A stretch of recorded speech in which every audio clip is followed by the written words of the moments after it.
All right, this is Mrs. Stahl. I'm going to read chapter 17. Well, Litmus came home from the war, said Miss Franny as she went on with her story, and found himself alone. And he sat down on what used to be the front step of his house, and he cried and cried. He cried just like a baby. He missed his mama, and he missed his daddy, and he missed his sisters, and he missed the boy he used to be. When he finally finished crying, he had the strangest sensation. He felt like he wanted something sweet. He wanted a piece of candy. He hadn't had a piece of candy in years, and it was right then that he made a decision. Yes, ma'am, Litmus W. Block figured the world was a sorry affair, and that it had enough ugly things in it, and what he was going to do was concentrate on putting something sweet in it. He got up and started walking. He walked all the way to Florida, and the whole time he was walking, he was planning. Planning what, I asked. Why, planning the candy factory. Did he build it, I asked. Of course he did. It's still standing out on Fairville Road. That old building, said Amanda. That big spooky one? It is not spooky, said Miss Franny. It was the birthplace of the family fortune. It was there that my great-grandfather manufactured the Litmus lozenge, a candy that was famous the world over. I've never heard of it, said Amanda.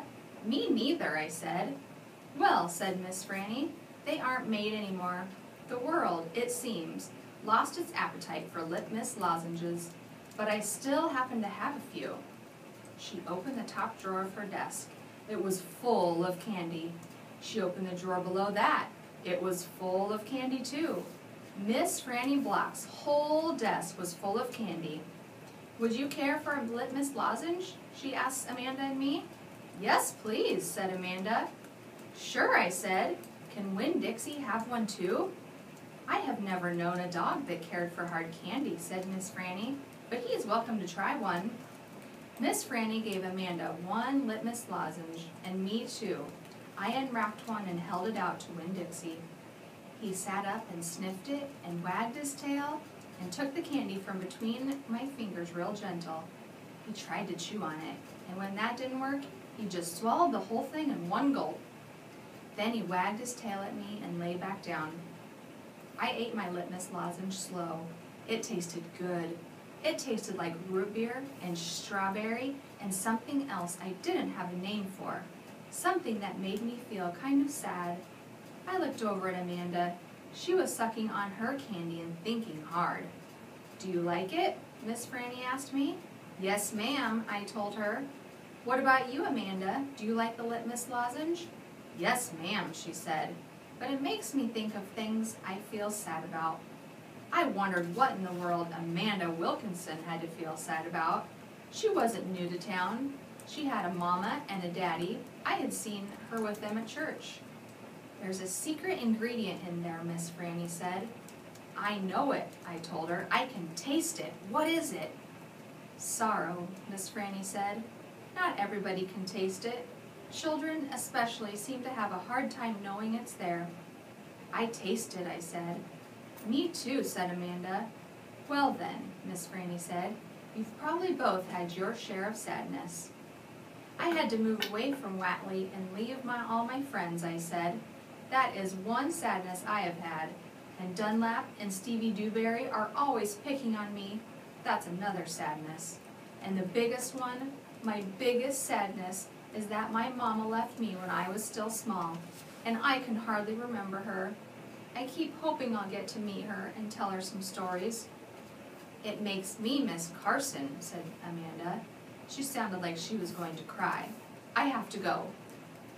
And she got up and almost ran out of the Herman W. Block Memorial Library. Who's Carson? I asked Miss Franny. She shook her head. Sorrow, she said. It is a sorrow-filled world. But how do you put that in a piece of candy, I asked her.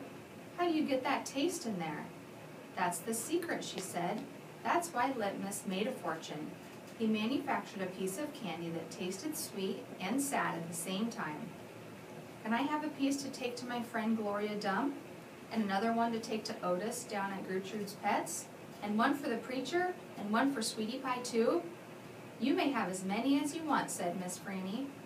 So I stuffed my pockets full of Lip Miss lozenges, and I thanked Miss Franny for her story, and I checked out Gone with the Wind, which was a very big book. And I told Winn Dixie to get up, and the two of us left, and we went over to Gloria Dump's. I rode right past the Dewberry's house.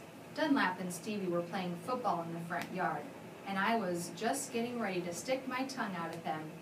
But then I thought about what Miss Franny said about war being hell, and I thought about what Gloria Dump said about not judging them too hard, and so I just waved instead.